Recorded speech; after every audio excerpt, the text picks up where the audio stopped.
Thanks, Mike, and I'm glad he said a entire freezer full of students' projects and didn't limit out projects. That would have been a more uncomfortable moment, potentially.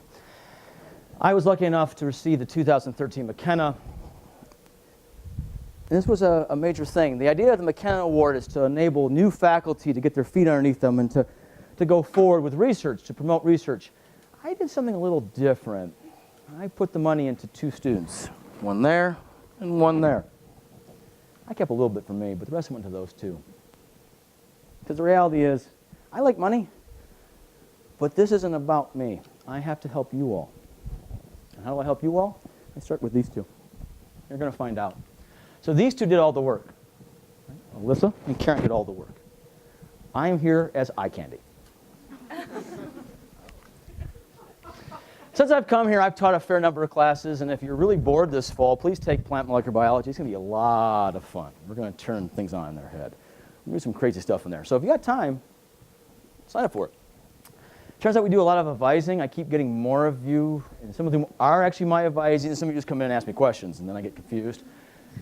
We have to do committee stuff, because otherwise the university says you're not participating, and I'd like to participate, so okay, fine. And there's this whole research thing, and Dr. Baldwin's right. Research with students is a continuation of teaching. It's still mentoring, it's still thinking, it's understanding how to approach a topic. And there is no one way. We all have our own system, and these 2 have figured out that my system is crazy. But it is a system, and they get to figure out, oh, I see what he's doing. Yeah, it's crazy, but it works. And I can see how I could use this too. We use research as a way to help you all better understand how to approach God's creation and to learn about it, to recognize where God is in that creation, understand what he has made, and figure out what makes it tick. All right, so my current project, keep in mind, it's based on an idea of 0. That's our research budget. Now, that's not my way of throwing a giant flaming arrow on the floor. Okay? That's just the truth. We don't have a research budget, so you have to be more clever, which is okay. I have friends of mine at R1 schools, Research 1 schools, are like, you have no money. No, you get a lot of work done. I have good students. I have very good students, and we're creative. All right, so among the things I play with science education, I play with plant biology education. Many of you have heard me yammer on about this whole genetically modified thing. I'm going to spare you on that today. Thank goodness. All right. I am interested, for example, in how flagella are produced. All right, and in that end, people in my micro class, students in my micro class are looking at this. If you take molecular with me, we're going to look at this. I've had a whole bunch of students, including, here's Hannah, who are going to look at this. Right? Notice the intensity Hannah shows, in the lab. There's a large amount of focus going on there. Okay? I'm interested in biomineralization, the formation of inorganic solids in a biological system. How do bones and teeth form? More importantly, how do kidney stones form? Because if you've had a kidney stone, you don't really forget it. And remember, kidney stones can be much bigger than the opening they go through. That should scare you. Should. Doesn't seem to always. I'm interested, for example, in looking at how microbes can be used as model organisms for cancer. I'm going to play some this summer with this question. My buddy Lyle says he wants to play ball. Sounds good to me. And then I have I guess some other stuff that's even more crazy that we can always play with. All right. I'm also interested in phytoremediation, using plants, using photosynthetic organisms to pull up toxins, to remove toxins from the environment. Humans have a tendency to make a mess of things. We don't do the best job of being stewards of the earth. Even though God said, be good stewards, we don't pay attention to that. So one of my former students is Carrie, who's almost done with med school. She is literally a month away from being finished. She's very excited. She initiated this project with me, this idea of using plants to remove heavy metals from soil. And we're going to play with this in 345. Jessica Francis is working on this as part of her chemistry thesis, for example. Bioremediation. My buddy Sal and here's Sam. Sam is constantly amazed by things I say, you'll notice. Sam and Sal were kind enough to work with a funky bacterium that can chew up hydrocarbons. It actually wants motor oil. It thinks motor oil is a lot like donuts for me. It wants them and eats them. It breaks them down. And so this is a project we kind of punched at for a while. Miss Lopez, one thing we will not do is dissect stuff. Because it turns out rotting flesh really stinks. Literally stinks. Now, notice that she is just getting acquainted here with this cat. What was the cat's name? Cathro what? Catherine Harriet, yes. We don't name our organisms in the Wyman lab. Miss Lopez has decided to be funny this morning and announced to me that she is a recipient of a 2015 ASPB SURF, one of 10. There were over 500 applicants.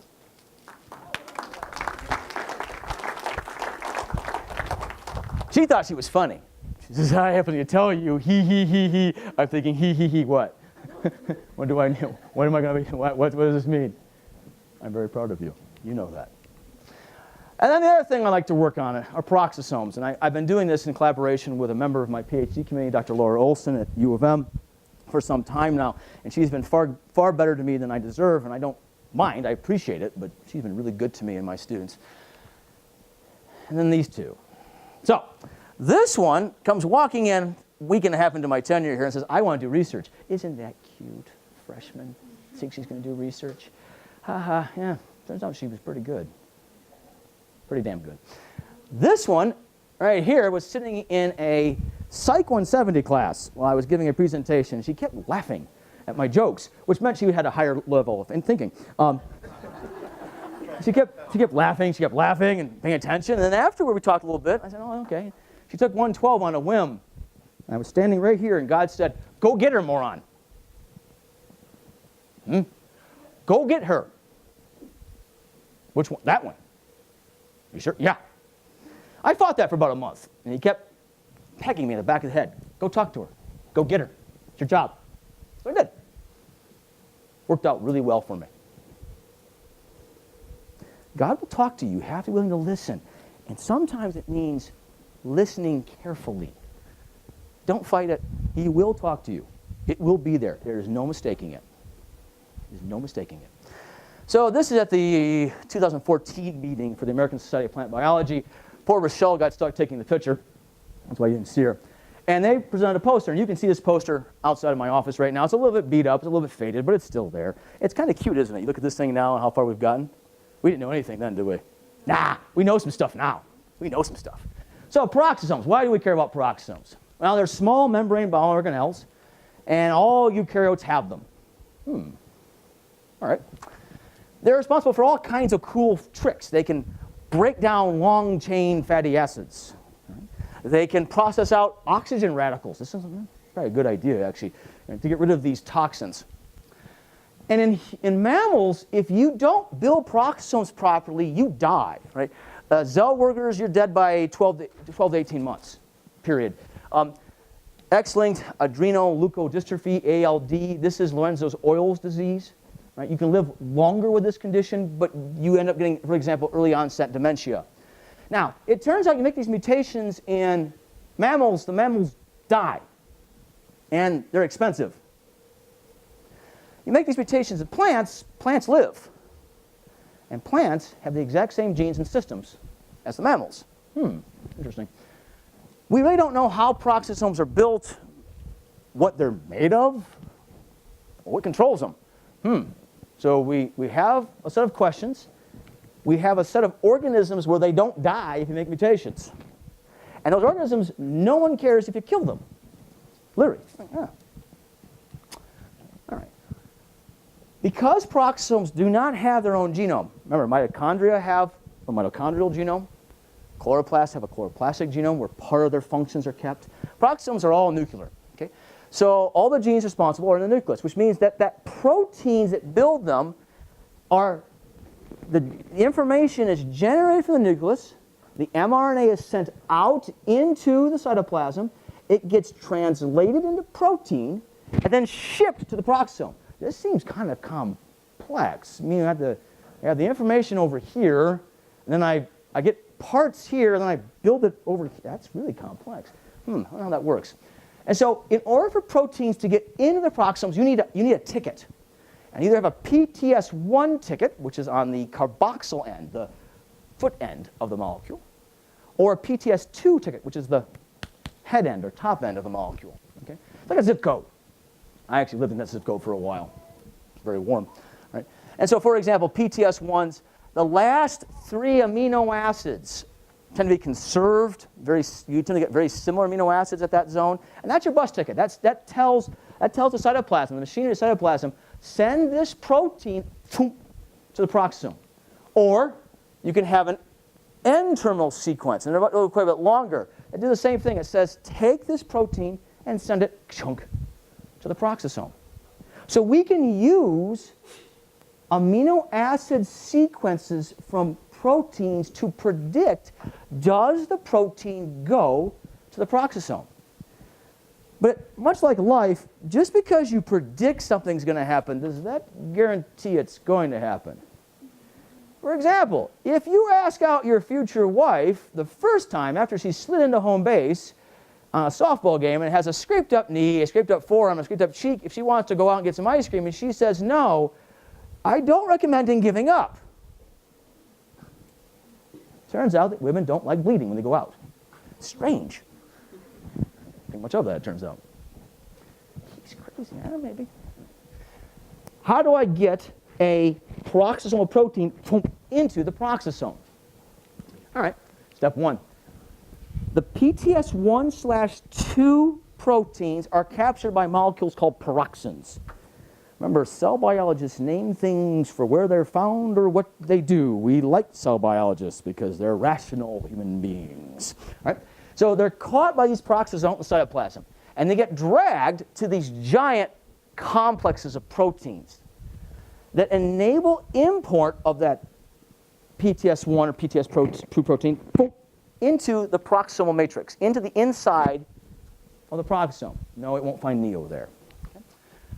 The PTS1 signal is cleaved off, so once you get on the bus, you hand the ticket over, you've lost the ticket, take your seat, you're riding the bus. Okay, we're in the bus.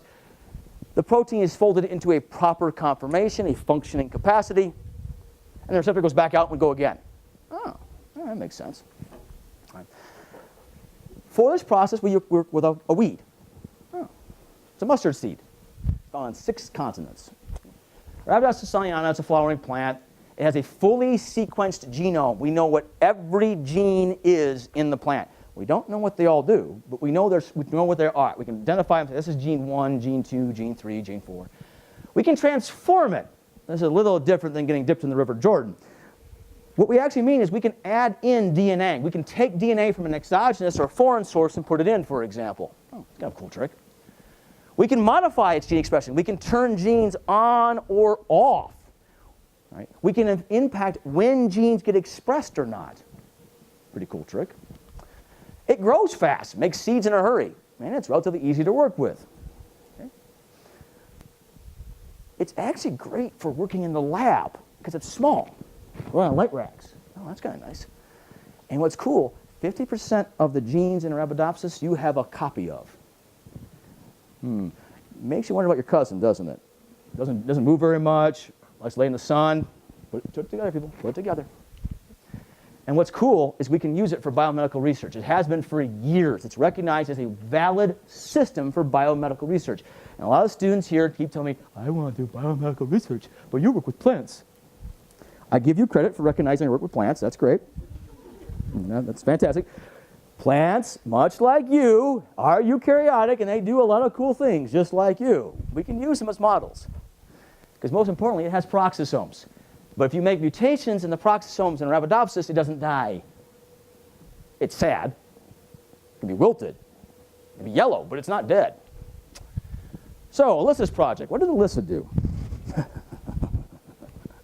I should have made you talk. All right. You did ask. I give you a reprieve. She targeted 2 genes. These genes are part of a larger family of enzymes that in humans, if you mutate, result in, what, 2 different kinds of cancer? Something like that. Several kinds of cancer. Okay? There are 5 in total in Arabidopsis. 3 of them have been relatively well characterized for what they do, relatively. These 2 haven't. And more importantly, no one has ever shown if these genes end up in the peroxisome. Do they actually encode for peroxisomal proteins, or do they maybe not? Maybe it looks like they do. All right. She did a little bit of work, and I'm not going to go through this because it's small print, and it's outside of my office, and she's going to be here a little bit, so afterward, flag her down. She'll be happy to tell you. She worked her butt off. Now, she may not tell you that because she's a little bit more shy than that, but she worked her butt off. She did an awful lot of work in basically 9 weeks. They are very happy with her at U of M, and they should be. She figured out a lot about these proteins. So much that they asked her to talk. Ooh. So you see all the people that were part of the program, she's one of the 3 who actually spoke as students, which went really well. And hers was the best talk. I'm not at all biased. Yeah, they got the bald guy to come too, which was pretty cool. Because if you told me when I was leaving U of M that I would have ever come back and given a talk about research at U of M, I laughed hysterically. So that was a good day for me. That was a good day. Got my student to talk, I got to talk at my alma mater. That's a good day. Karen's project. Karen's project was funded by the McKenna. Okay, the McKenna ponied up for the sucker. Karen did some significant work, and she had to deal with me on a daily basis, which wasn't so bad, probably. Here's Karen, that same focus. I get that look every day, that look of focus and determination. I am going to solve today's problems. I knew I was in good shape when Karen was sending me emails at like 9 o'clock on a Friday night going, all right, I got the 3rd set of mini-preps done. What should I do tomorrow? I'm going, tomorrow is Saturday. Karen figured this research thing out. She did a lot of work. Many of you like to tell me how smart you are and how good you are. I'm from Missouri in this way of speaking. Don't tell me, show me. Follow Karen's lead. Show me something. I get really tired of being talked to. Talk is cheap. So I said, all right, here's a list of genes. Pick some out. Karen said, you know what? I want to find a couple of genes we don't know anything about. Literally nothing. They're completely unknown. But they might be peroxisomal, because each one has potentially a PTS1 signal. She says, let's figure this out. Sounds good to me. Sure. So she picked out 2 genes. I have renamed the genes because I started this project several years ago. I just made a list. Yay! Yay, Karen. These are relatively small genes, and they're predicted to have this SSL sequence, which is similar to a PTS1 signal in the end. It's hypothesized, and I love this. When we don't know what it is, we put a whole bunch of words together. Right? It's a hypothesized stress response alpha beta barrel domain protein. Yes, that's exactly what it is. It's a Farpen-Nugan-Mugan-Mugan-Mugan. Yes, clearly, it's an obvious Rumpelstiltskin. All right. And we haven't determined, is it actually going to the peroxisome in the plant? We don't know. Number 2, very similar in size, same idea. A hypothesized alpha-beta hydrolase superfamily protein. God bless you. Yes, very good. All right. Okay, we don't have any idea what this thing does. Okay, fine. Let's figure it out. Step 1, we got to clone this thing. So what Karen did, she used PCR to amplify available sequences, right? And she took those sequences and put them into what's called a vector. Now, a vector is a piece of circular DNA that scientists have taken from the natural world and basically corrupted to our own purposes. This vector we know every nucleotide of, we know all the genes on it, and this vector is great for sequencing DNA, for understanding the sequence of a DNA chunk. Right? So she dropped it in to the topo vector, and topo vector has a number of restriction enzyme sites. These are cut and paste sites. So you take the vector, you can cut it, shoop, open it up, you can paste in a new DNA sequence, and you're good to go. And we can throw our rings on the floor. And we sent it off to the U of M sequencing core. Sequence came out clean, looked good, no mutations. She did that in a week and a half. I had said to take her 4 weeks. May have underestimated her a little bit. And here they are. They're beautiful. Right? Lane 11 is our DNA marker. This band right here is 1,000 nucleotides. Yep, 1 through 6 is about 750. 7 through 10 are about 790. Looks really good. Okay, I don't understand why her gels would look so much better than mine. Not fair at all. All right. She then went ahead and she said, you know what, let's make sure that they're in my sequencing vector. So she dropped them out. She cut them out, and she got bands of about the right size. Well, that looks pretty good. And again, bands of about the right size. Nicely done. Very clean, you'll notice. You've got your vector band and your insert band. The gels are always clean. It's disgusting. All right, well, if we're going to show that these genes really are expressed in plants, we've got to do some clever stuff. We have to be clever now. The Olson lab was kind of to give us a homemade peroxisomal vector. This is a vector of DNA whose purpose is to allow proteins that can be expressed in the peroxisome to be seen. Because we, much like the disciples, like to see the evidence. Okay? We need to see the holes in the hands and the side when we put our fingers in them. Otherwise, we're like, maybe. Okay, fine. We can be dichotomous. All right. This YFP stands for yellow fluorescent protein. So let's think about this. So yellow would be a color, and fluorescent means glow. Glowing, glowing proteins, we probably could see those. Yeah, we can. That's kind of cool. And we made chimeras. So remember, chimera in the ancient terms means we take the body of a lion, we give it wings and some weird horns, and go, what happened here? Okay. It's a combination critter, so to speak. In this case, what Karen did was she moved her 2 DNA sequences in line or in phase with the gene for YFP. And so what would happen is when her gene gets transcribed, so does the EYFP right behind it. And then when her gene gets translated, same thing happens again. And so you get this chimera between her protein with a big glowing ball on the end. Pretty cool trick, isn't it?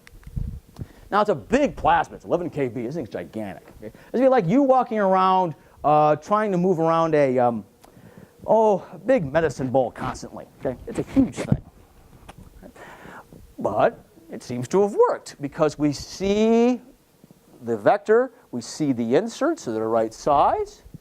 We see the vector, we see the inserts again, they're the right size. I never got to this stage. I tried this for frickin' 6 months. I'm not at all bitter about this. She got it like the first time. It's not fair. Not fair at all. I'm a little bit jealous. A little bit.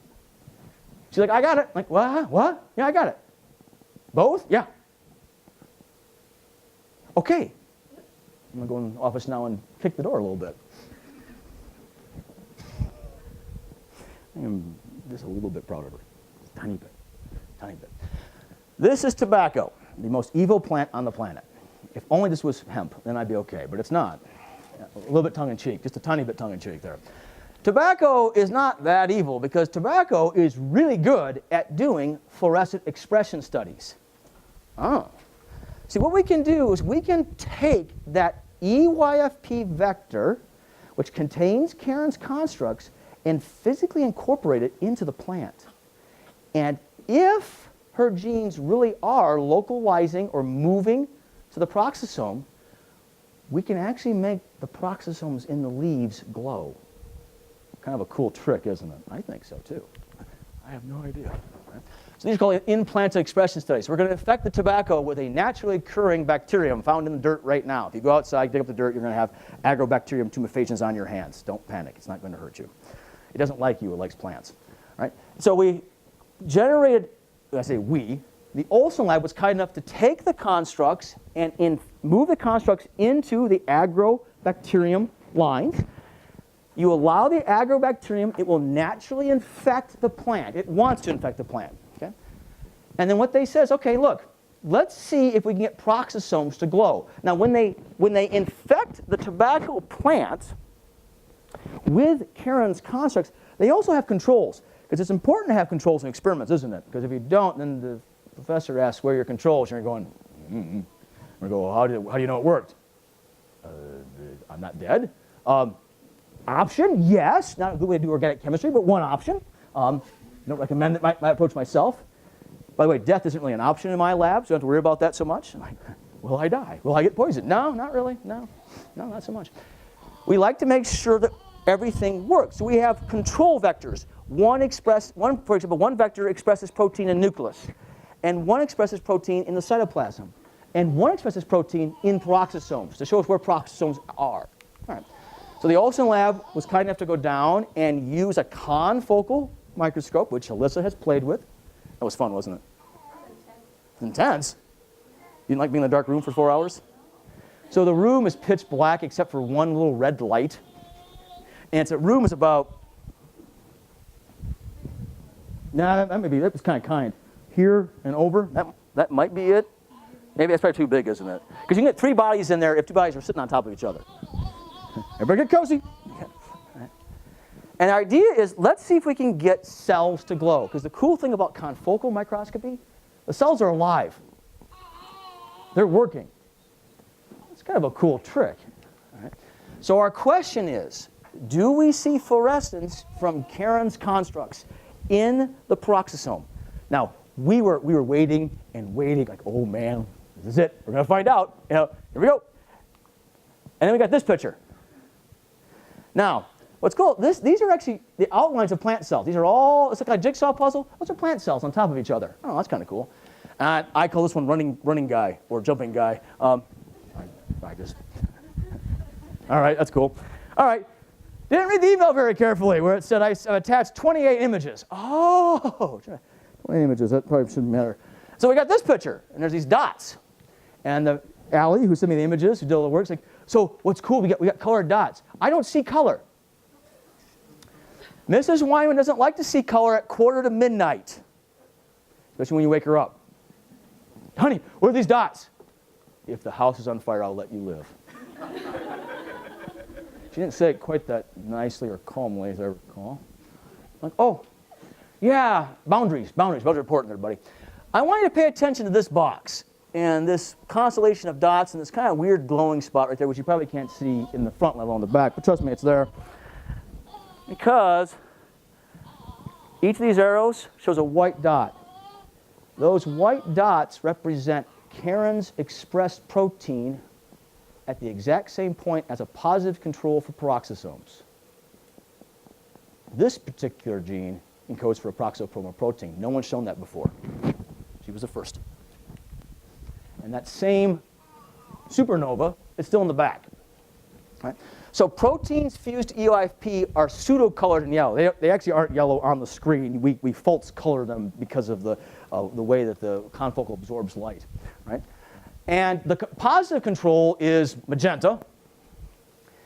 And if it's a pale white pink, that means that the two signals overlap. That's a good thing. So we were very excited. Actually, Allie's very excited, and I was very excited she put arrows on it. Like, yeah, they're all white. Oh, we do. Oh, wait a minute. They're all white. That's not. She says, no, they're not. She wrote back, no, they're not all white. Some of them have color. Oh, I should get Ann up again. I didn't. All right. This one I call Italy because of the boot. All right. This is her other gene, and this one also shows peroxisomal localization. Again, no one showed us before.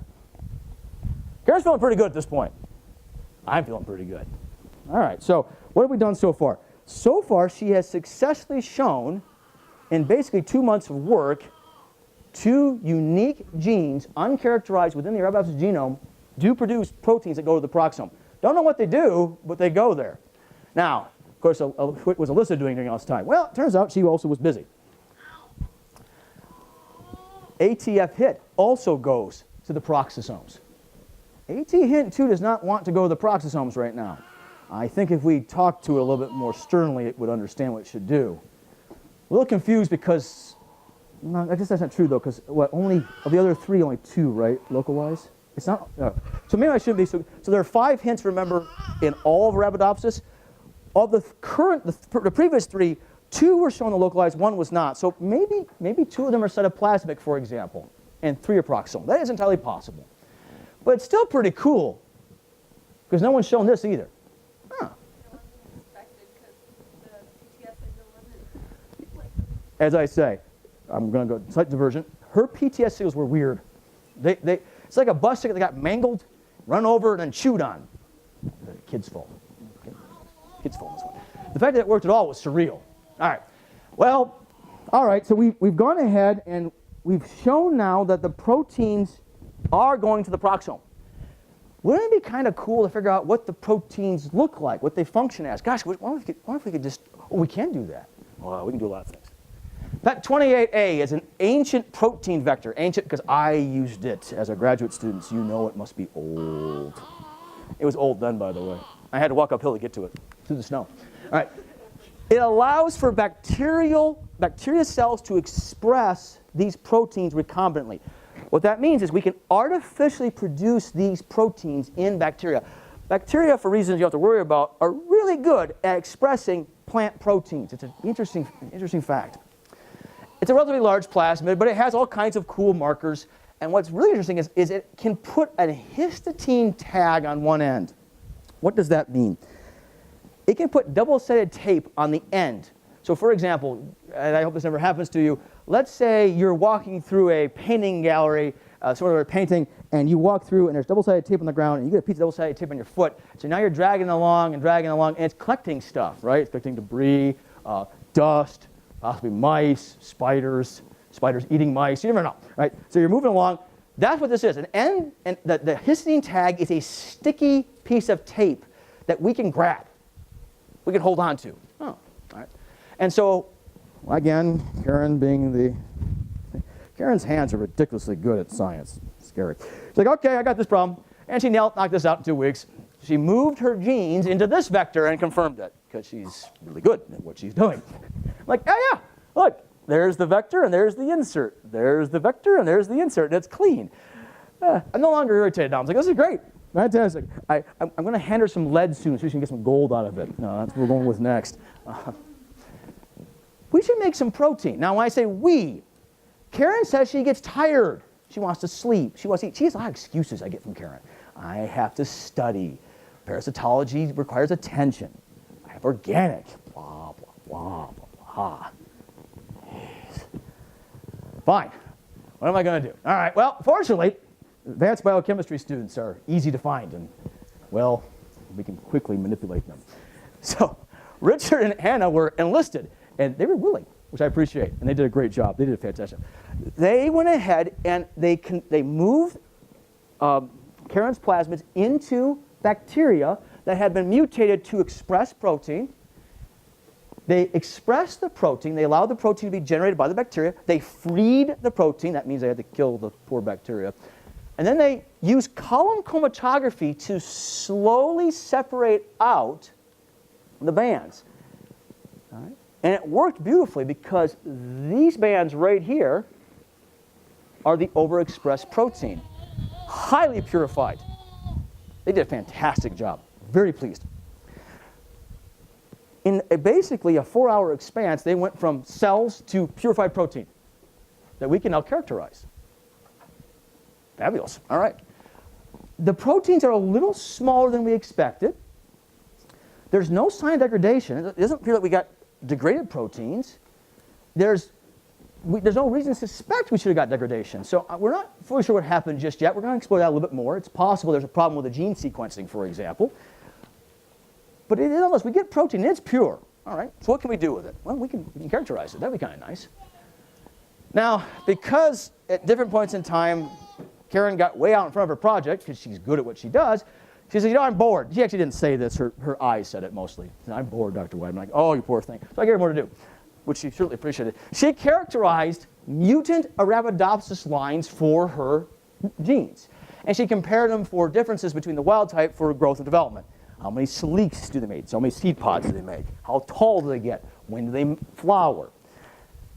And she worked on a number of protocols to figure out a faster, easier, cheaper way for the Bio 305 students to identify plants which have homologous inserts, where both copies of a gene have a tDNA insertion, a region of random DNA inserted in them, which causes a mutation. She figured that one out. Turns out that we had another problem this particular fall. It turns out that when you order DNA marker and you think you're getting the same marker you usually get, but you get a different one and it doesn't work, you can spend months trying to figure that out. Whereas if you just listen to Karen and she says, why don't we just use the original one that I still have in my box that I told you about 2 weeks ago, it works a lot better. So students, be vocal to the faculty, because the faculty are tired and they don't listen and they hear a lot of white noise at times. So you have to be consistent with us and patient, because we're doing the best we can. She also worked out, or was trying to work out, a way to determine catalase activity.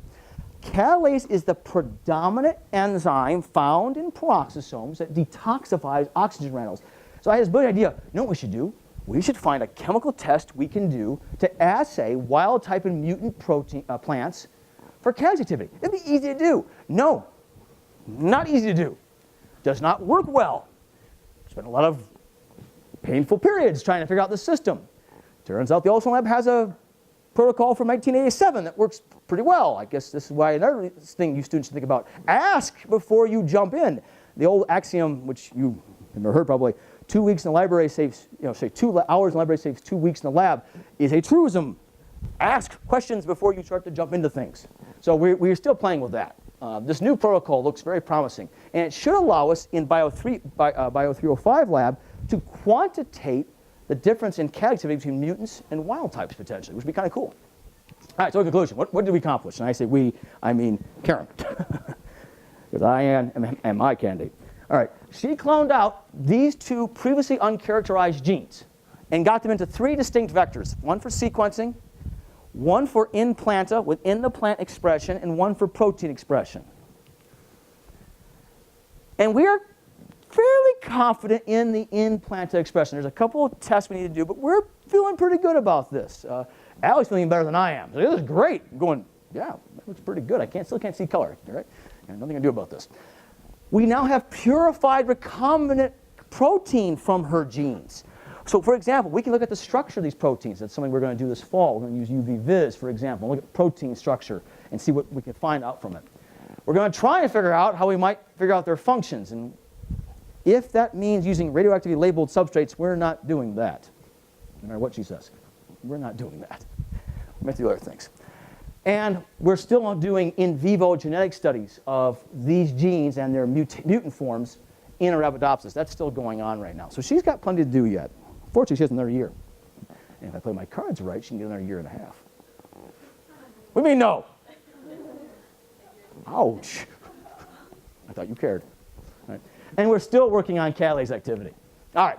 So what good is this McKenna? Okay, fine. Did a lot of talking. Why was this useful? Well, we've generated labs for this many classes. We have brand new labs ready to go. That's worth a lot to me, and it's worth a lot to you students because it's not going to cost you anything. I've already got them built. They're ready to go. And all of them are involving novel projects, novel unstudied ideas. They are leading to new research angles, new research information. It's not simply you're making Toll House cookies. It's you taking ingredients and making a better version, potentially, of Toll House cookies, which are pretty good, I admit. Okay. What did Alyssa get out of this? Well, she was one of the 16 out of 350, that's approximately right, people who applied to the 2014 interdisciplinary RU program at U of M for protein structure. And I have no question that that helped John get in this year. Good job, John. Good work, buddy. All right. Because she busted her hump there. She set a standard for us. She told them, this is who I am, and this is what SAU students can do. The people who run that program have emailed me no fewer than 7 times this last year saying, send us more of your best. No problem. We can do that. It's tough, I mean, the students get paid and get housing and food to do research in a climate-controlled environment? That sounds awful. Oh, no, it's fantastic. Sarcasm, people. Now, what did Karen get out of this? Well, besides spending time with me, which is always awesome, getting popcorn on a near daily basis, which is not all bad, spending time with my children, which I think actually she likes better than me. It's okay. After doing her research with me, she got 4 offers. She went 4 for 4. She's like, how'd you do when I was a junior? I had 3 offers. I applied to 9 places, but I had 3 offers. It's tough. It's tough being Karen. I will not deny that there's a small amount of pride that she showed the same program I did when I was a junior. She's going to one of the top 3 plant institutions in America, and they're going to pay her a tremendous amount of money to work in the Lowry lab. Ironically, for someone who's younger than me, I am getting old. I don't like it. Very proud of her. And I, and the kids and the wife are going to go into Minneapolis. Nothing says fun like Minneapolis in July. We're going to go to the American Society of Plant Biology meeting, the national one, where she was invited to present. So she's going to show off what she did. And then she's going to network, and she's going to get all these obnoxious offers for graduate school, and she's going, I don't know what to do now. I'm going, yeah, I had that problem. I had like obnoxious offers. Okay. And theoretically, if we keep our noses to it, these 2 are going to write up a publication for this. And I think it's going to happen. And that would be pretty awesome. That would be pretty awesome. I would be very pleased with that. All right. Now, how else do I spend the money? Well, in addition to that, I invited in 3 speakers that I'm hoping some of you actually came and saw. All 3 were women, but it hasn't been only 2. Yeah, there's one coming still. Oh, weird. All right. Katie came and talked about traumatic brain injuries, including the fact she actually had one. I'm hopeful that you saw her. If not, go on YouTube, look up Katie Lunsford, look up her talk. It's pretty awesome. I brought in Natalie, who talked about her overlap between sociology and medicine. And this next week, I'm going to bring in Jessica. And Jessica is different. Jessica was the first member of her family to go to college. First, period. She did pretty well in undergrad, and then she had to pick what grad school she wanted to go to. So she's at University of Alabama, Birmingham in their biomedical sciences. And she also works on TBIs. She's going to talk about that and about how she got to graduate school and what her pathway was like. And I encourage you to come talk to her while she's here. I am bringing these ladies in because they are awesome people and they're good role models for what all of you can obtain if you put the effort in. But it all comes back to effort. You cannot get there without hard work. There is no free lunch, ever. As classy and handsome and charming as I am, I had to bust everything in me constantly to get where I got. That's world, that's life. Right? These two did it. These two right here did it on a daily basis. Okay? So, Karen, thank you.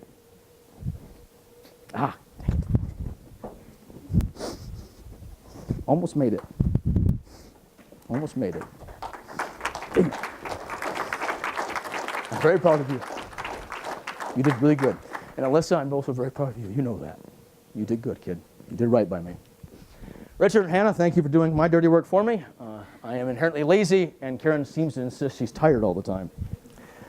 Allie, Laura, and the Olson Lab were fantastic in providing all kinds of free stuff. One of the things you all have to understand, much of what we worked with, for example, if I had tried to build the EYFP vector, it would have taken me about 100 hours and probably around $1,000. I got it for free, well, for time and money.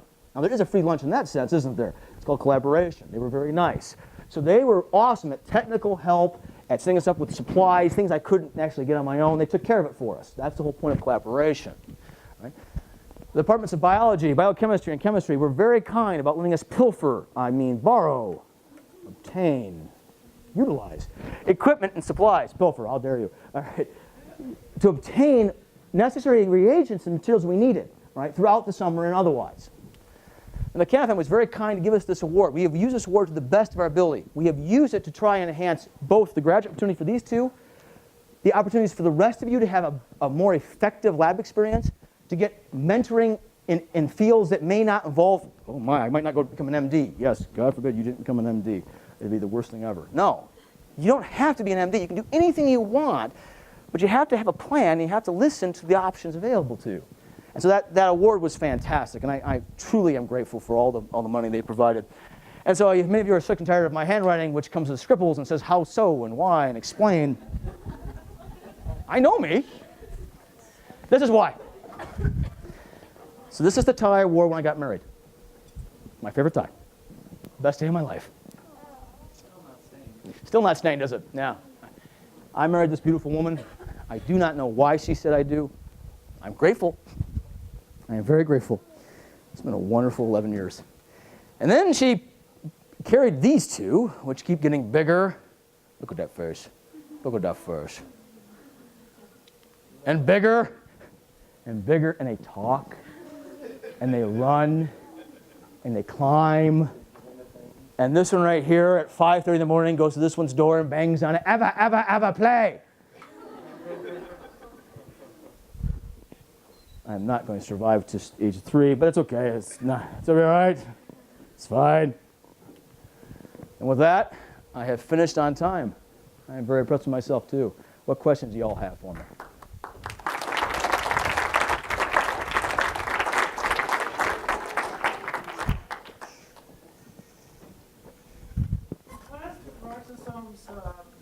Are they the site of xenobiotic metabolism? They are. Yes, xenobiotics will be deactivated there.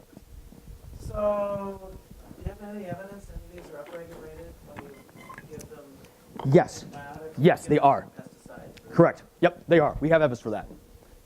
Many of the genes in peroxisomes are turned up dramatically for expression upon pesticide absorbance or even certain antibiotics. We have to be careful when we grow them for selection that we pay attention to what antibiotics you use because some of them really ramp up background gene expression. So you can't just say, oh, there's a spike. You have to look at the entire portfolio. Yes?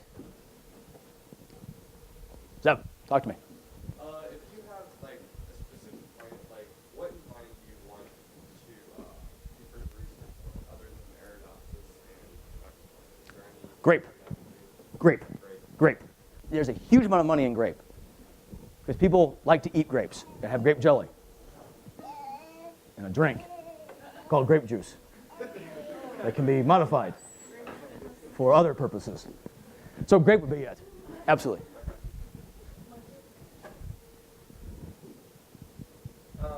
So like Arabidopsis, you guys showed us genes that you know about. Mhm. One, are there like a lot of genes that we don't know the function for? Like, I'm sure, and then also like, was it random? Like I like the numbers in this one. How did you choose? In terms of how many don't have, there are a minimum, I'm going to get this number wrong, is it 650? Yeah, Is that low? no, That's close? yeah, that's low. That's low, right? So it's probably higher, right? Like closer to 800, 850. There are at least 800 genes in the Arabidopsis genome that have a defined, they're predicted to make a protein that have a defined peroxisomal sequence. There are probably another 200 to 300 that have sequences that might be real. And then there's another couple hundred that just go there, but we're not sure why. So out of those, let's say 1,200, at least 40% have no known function. So what I did was I picked out genes that I was very confident based on the signal sequence would go to the peroxisome. I handed them to her. And how did you pick these two? Random chance.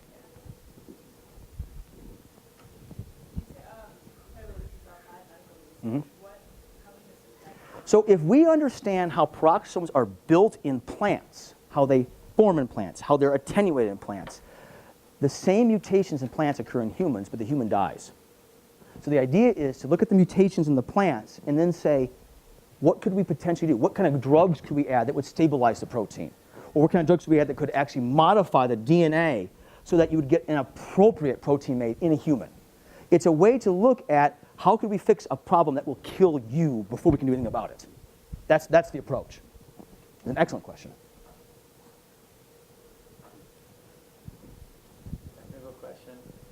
How do you isolate your inserts when you were swapping inserts back and forth to plasmids? Did you use low metal gels or? Yeah, low metal gel extraction. Which is a pain. Yeah. Do you use phase lock tubes to? No, we use the, whatever was in the, I have an old kit. I have a kit from five years ago. Gene clean? Yeah, Gene Clean. That doesn't use low melt though. Well, I have kind of modified it to use low melt. It works. Because low melt's a pain. Yes, it is. She had a lot of fun with that. That was like a week of fun that she could live without. I'm going to use the lock system next time. Okay. Yeah, because it was not easy. I didn't really think about it until after she had gotten done with it. Oh, there's probably an easier way to do this. The old son was very kind about, yes, there is an easier way, knucklehead. Can you buy Gene clean? No, I didn't think you no, could. I have an old kit. I've been dragging it from point to point. Okay. I think Anne's ready to be done with it. It and the kids, they all come along with me. All right, if you have further questions, come grab me. Otherwise, if you have time, get outside and run around. Use the light for a good purpose. Right? Use the heat for a good purpose. See Alyssa if you have questions. She wants to talk about what she did. She likes to talk about that. Give Karen some love when you see her next. She did a good job for us.